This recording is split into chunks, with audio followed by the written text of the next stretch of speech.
10 महिन्यांपूर्वीची रिक्षा चोरी उघड, 2 सराईत आरोपींच्या मुसक्या आवळल्या। मालेगावहून चोरीची रिक्षा जप्त, 2 सराईत आरोपी जेरबंद, 1.35 लाखांचा मुद्देमाल हस्तगत।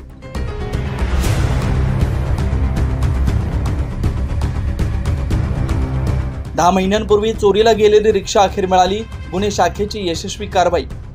गुन्हे शाखेच्या युनिट 2च्या पथकानं केलेल्या धडक कारवाईत नाशिक शहरात चोरीला गेलेली रिक्षा अखेर 10 महिन्यांनी मिळाली आणि तीही 2 सराईत गुन्हेगारांसह। या कारवाईत 1.35 लाख किमतींच्या ऑटो बजाज कंपनीच्या रिक्षा हस्तगत करण्यात आल्या असून 2 रेकॉर्डवरील आरोपींना जेरबंद करण्यात आला।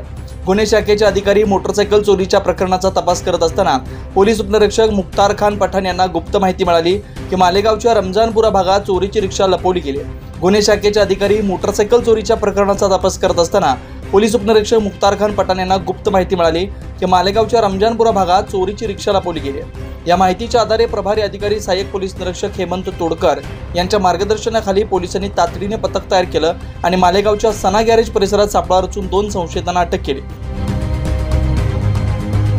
अलिनुद्दीन रहमान, मोहम्मद अकील आणि मुस्ताक शाह, शिराज शाह या अटक केलेल्या संशयितांची नावं असून दोघेही मालेगावमधील रमजानपुरा भागातील रहिवासी आहेत। चौकशीत त्यांनी कबूल केलं की त्यांनी मोदकेश्वर मंदिराजवळून रिक्षा चोरली होती आणि ती रिक्षा जवळपास 10 महिन्यांपासून मालेगावात लपवून ठेवली होती। पोलिसांनी माहितीची पडताळणी केली असता हीच रिक्षा भद्रकाली पोलीस ठाण्यातील गुन्हा क्रमांक 228/2024 कलम 303(2) अन्वये दाखल असल्याचं समोर आलं। यानंतर पोलिसांनी सदर रिक्षा अलकबीर इंग्लिश मीडियम शाळेतून हस्तगत केली। या तपासात आरोपीविरुद्ध यापूर्वी गुन्हे नोंद असल्याचं निष्पन्न झालं असून पुढील कारवाईसाठी त्यांना आणि मुद्देमालासह भद्रकाली पोलिसांच्या ताब्यात देण्यात आलंय।